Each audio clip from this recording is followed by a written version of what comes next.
Em nosso estudo de hoje, a lição 2 do livro Palavras da Vida Eterna. Cresçamos para o bem, porque aquele que Deus enviou fala as palavras de Deus, pois não lhe dá Deus o Espírito por medida. Palavras de Jesus no Evangelho de João, capítulo 3, versículo 34. Observa a munificência das concessões divinas por toda parte. Enquanto o homem raciona a distribuição desse ou daquele recurso, Deus não altera suas leis de abundância. Anota a terra em torno de ti. O sol magnificente nutrindo a vida em todas as direções, o ar puro e sem medida, a fonte que se dá sem reservas, tudo infinitamente doado a todos, tudo liberalmente repartido. Qual ocorre as concessões do Senhor na ordem material? Acontece no reino do Espírito. As portas da sabedoria e do amor jazem constantemente abertas. Os tesouros da ciência e as alegrias da compreensão humana, as glórias da arte e as luzes da sublimação interior são acessíveis a todas as criaturas. No entanto, do rio de graças da vida, cada alma somente retira a porção de riquezas que possa perceber e utilizar proveitosamente. Estuda, observa, trabalha e renova-te para o bem. Amplia a visão que te é própria e auxilia os outros, ajudando a ti mesmo.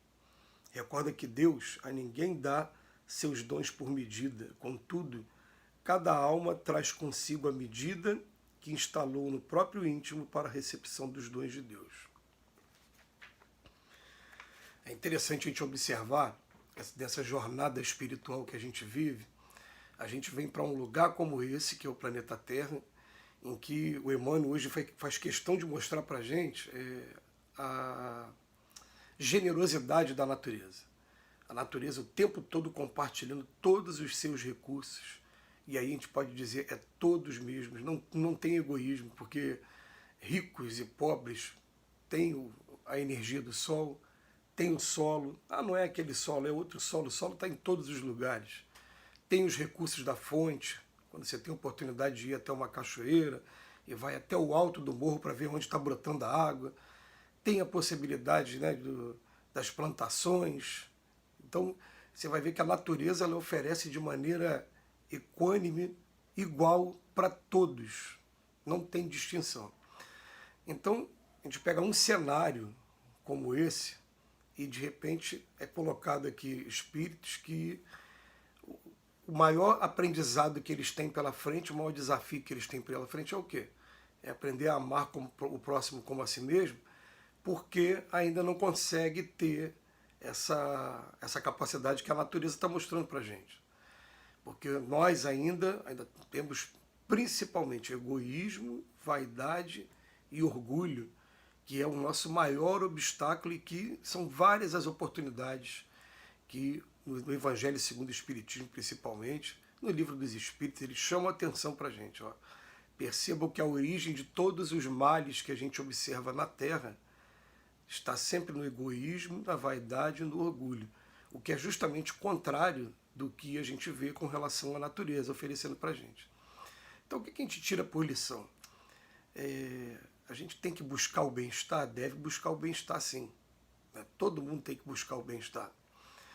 Mas esse bem-estar, a gente vai descobrir que ele só vai estar acontecendo de verdade quando eu estiver proporcionando a felicidade daqueles que estão ao meu redor, porque aqueles que estão ao meu redor também estarão proporcionando a minha felicidade. Esse bem-estar, a gente vai pensar assim, eu tenho o direito e até o dever de buscar o lado intelectual, buscar fazer o curso de graduação, o curso de pós-graduação, o mestrado, todas esses diplomas que a gente tem aqui na Terra. Mas depois que a gente tirou o diploma, o que eu tenho que fazer? Eu me habilitei para ter mais informações e estar compartilhando, para poder estar fazendo mais diferença na vida das pessoas com essas informações que eu tenho. E não, né, o que acontece algumas vezes por conta do nosso egoísmo ainda. Ah, agora eu tenho mais diploma, então agora a minha mão de obra vai ser mais cara e a minha mão de obra vai ser mais valorizada, enfim, e acaba se fechando e não tendo acesso a quem realmente precisa, muitos que precisam de verdade. Então o que acontece? A gente tem que começar a pensar cada vez mais que quanto mais eu sair do meu ostracismo, quanto mais eu sair dessa parte de retaguarda aí, for de encontro mesmo às pessoas, mais eu estou conseguindo obter o êxito no aprendizado do Evangelho. Entende? É uma coisa que a gente fatalmente vai ter que encarar e não tem jeito. Eu estou querendo dizer o seguinte, gente, eu estou querendo dizer que o estudo é maravilhoso. Você parar para assistir um vídeo como esse de 10 minutos é sempre muito bom, porque tem sempre algumas informações que os espíritos aproveitam a gente para estar trazendo, tudo bem. Mas essas informações, elas ainda estão no campo da teoria, do conhecereis a verdade vos libertará. Porque para libertar de verdade, essa verdade ela tem que ir ao encontro ao semelhante. E é por isso até que a gente vai encontrar na doutrina espírita um jargão que fala: fora da caridade não há salvação. Ali não está falando fora do estudo não há salvação. Não está falando fora da religião não há salvação. Aí eu tenho que frequentar uma religião e tenho que gritar para todo mundo: ah, eu sou dessa ou dessa instituição. Não se trata disso.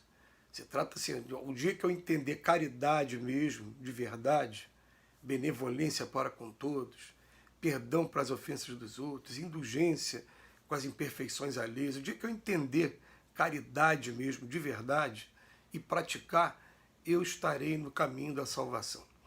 Eu estarei no objetivo maior do aprendizado aqui na Terra. E a gente já sabe até que quando você está chegando aí, se habilitando aos últimos degraus aqui da Terra, esses últimos degraus podem ser compostos ainda de várias encarnações, né? Mas quando a gente está chegando nesses últimos degraus, a gente já está tendo essa preocupação de, a hora que acendeu a luz não pode ficar escondida em local algum, ela tem que ficar à disposição de todos, como o sol, como a fonte, como a chuva, como o solo, né? Tudo que está acontecendo aqui na Terra. Entendeu? Então, a gente tem que começar a pensar nisso, a gente tem que pensar assim, até Jesus, quando veio para a Terra e que nasceu numa manjedoura, ele, por ser a autoridade máxima aqui da Terra, ele conseguiu reunir de uma vez só na manjedoura o reino vegetal, o reino animal e os homens também. Quer dizer, parecia que estava aquele grupo ali bem selecionado para receber aquele que era o que traria a revolução moral para cada um de nós. E, como eu estou dizendo, a revolução ela não é intelectual, ela é moral. A gente sabe até que, normalmente, de regra, a revolução intelectual antecede a moral. A gente primeiro parte para o estudo, para os livros, analisar cada lição dessa, mas daqui a pouco a gente começa a sair desses estudos e ir de encontro com o coração do ser humano, ir de encontro às pessoas, e aí sim a gente vai estar enriquecendo o nosso aprendizado, aí sim a gente vai estar tomando um caminho que é o caminho do Evangelho de Jesus mesmo. Então a gente faz aqui, né, algumas sugestões. Não fiquem trancados em casa. Vamos de encontro ao ser humano. Vamos trocar abraços, aperto de mão, olhares. Vamos ter contato com o ser humano. Deixa a pessoa desabafar, deixa a pessoa conversar da maneira que ela sabe conversar. Às vezes tem gente que, né, eu sempre uso isso como exemplo, uma pessoa que durante muito tempo eu passava por ela falava uns palavrões, umas piadas pesadas, até que um dia eu me dei conta, peraí, essa está sendo a única maneira que essa pessoa conhece de chegar nos outros. Então, peraí, vamos dar atenção. Aí eu comecei a dar atenção e descobri que ali tinha uma pessoa, na verdade, ele achava que a melhor maneira de você contatar alguém seria falando essas piadas. E depois eu comecei a caminhar com ele, conversar com ele, descobri uma pessoa maravilhosa ali, um pai, um avô, uma pessoa maravilhosa que estava por trás ali das piadas que inicialmente eu achava muito sem graça, né?